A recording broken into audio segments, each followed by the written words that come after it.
trop dangereuse pour son époque et peut-être encore plus pour la nôtre. C'est pour cela que C.M. l'a cachée, réalisa Nguyen. Pas pour la détruire, mais pour attendre une époque où l'humanité serait assez sage pour l'utiliser sans se détruire. Elle regarda en. Professeur, si nous trouvons ces livres, que ferons-nous? Nous sommes des gardiens, pas des propriétaires. L'éducation est un bouclier, pas une arme. En hocha la tête, son visage fatigue marque par une profonde sagesse. Ta grand-mère Ang disait toujours que la connaissance est comme le feu, elle éclaire ou elle brûle selon la main qui la tient. Nous devons trouver le point gamma mentionne dans le registre. Selon la carte, il ne se trouve pas dans la bibliothèque, mais sous le vieux temple de la littérature, à quelques kilomètres d'ici. Ils décidèrent de ne pas attendre.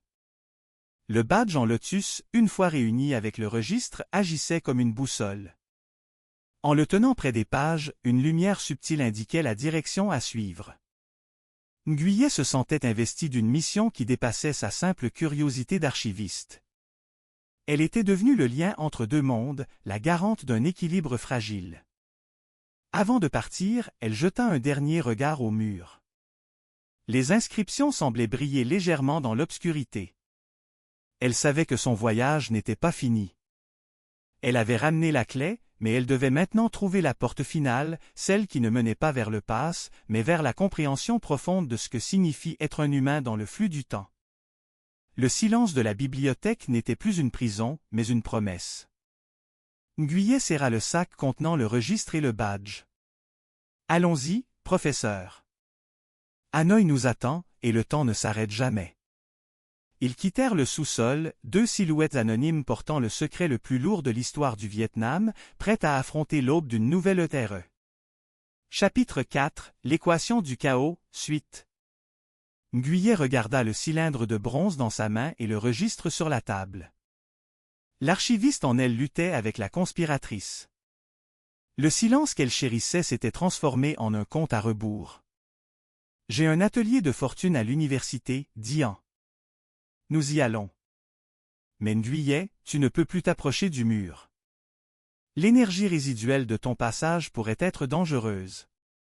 Je vais aller seul au sous-sol pour installer les capteurs de fréquence. Toi, tu restes ici pour déchiffrer la suite du registre. C'est un ordre de ton professeur. » Nguyen accepta, non sans une pointe d'inquiétude. Elle regarda la silhouette frêle du professeur s'éloigner sous la pluie fine de Hanoï. Elle se retrouva seule dans cette maison qui semblait elle-même être un artefact du passé. Elle ouvrit le registre à la page qu'elle n'avait pas encore osé explorer. Sur cette page, il n'y avait pas de liste de livres ni de formules mathématiques. Il y avait une lettre personnelle, adressée à personne et à tout le monde.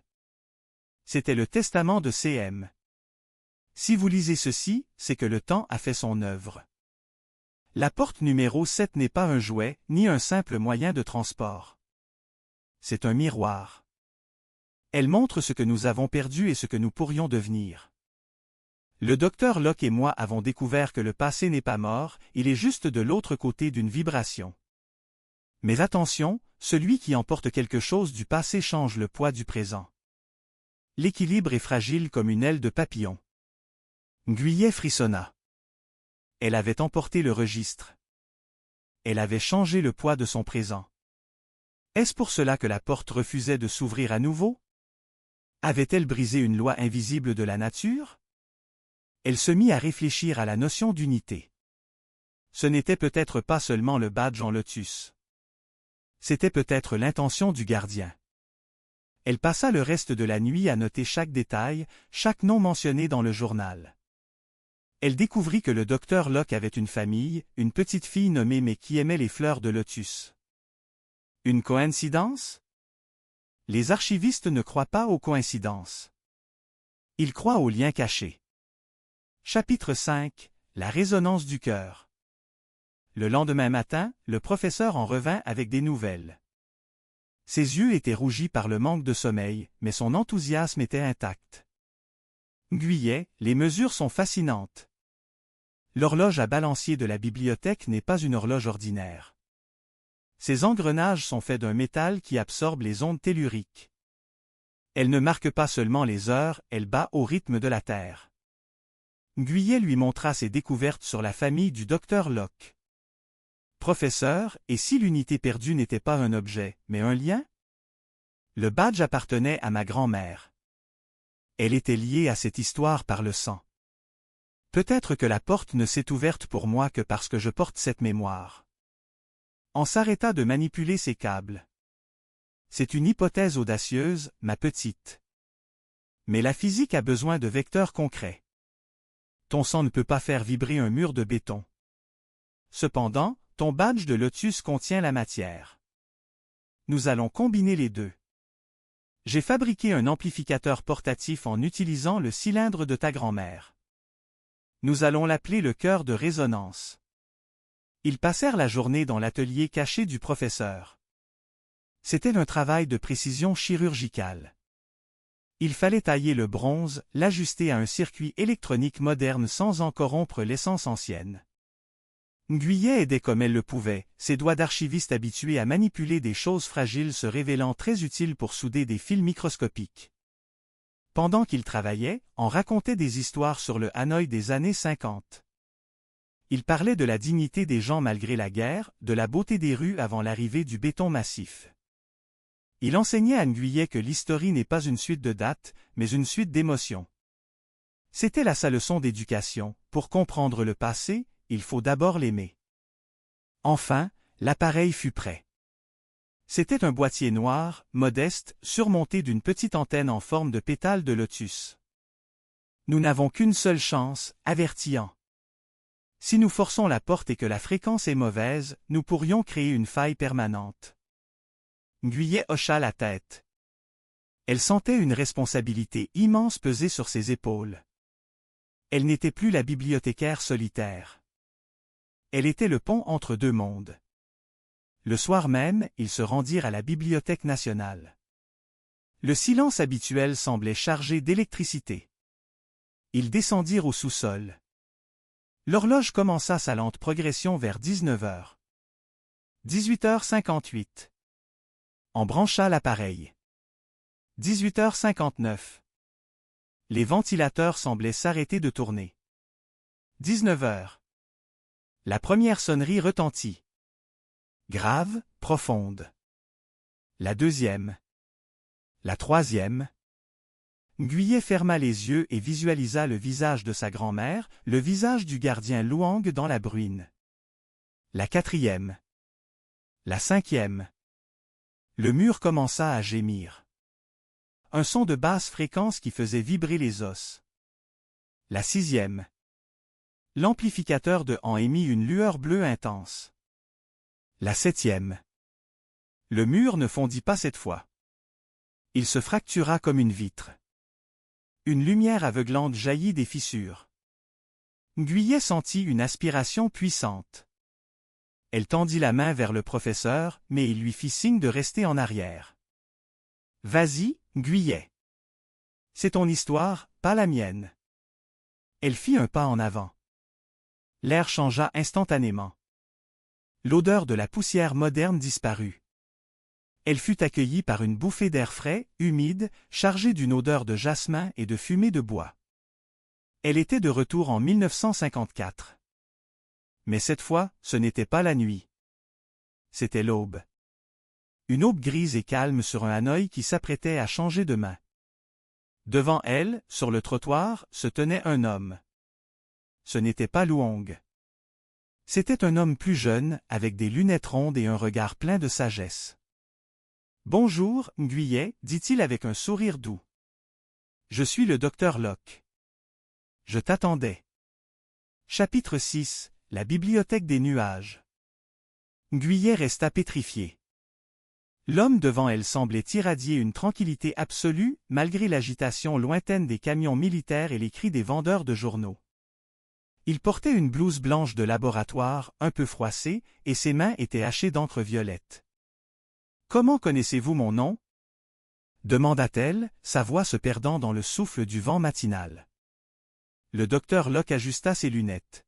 « Ma chère enfant, lorsque l'on manipule les fréquences du temps, on apprend à lire les signatures de ceux qui viendront après nous. Ta grand-mère Ang était mon élève la plus brillante. Elle m'avait promis que sa lignée veillerait sur l'unité. Il l'invita à marcher avec lui le long de la rue. Hanoï en 1954 était une ville de contraste. Les maisons coloniales jaunes se reflétaient dans les flaques d'eau et les arbres semblaient plus verts, plus vivants. Nguyen se sentait comme une goutte d'eau dans un océan d'histoire. Vous devez comprendre, continua Locke, que la collection que j'ai cachée n'est pas composée de livres ordinaires. Ce sont des archives de futurs possibles. Si le monde apprenait trop tôt ce qu'il attend, la liberté de choix disparaîtrait. Nous deviendrions les prisonniers d'un destin déjà écrit.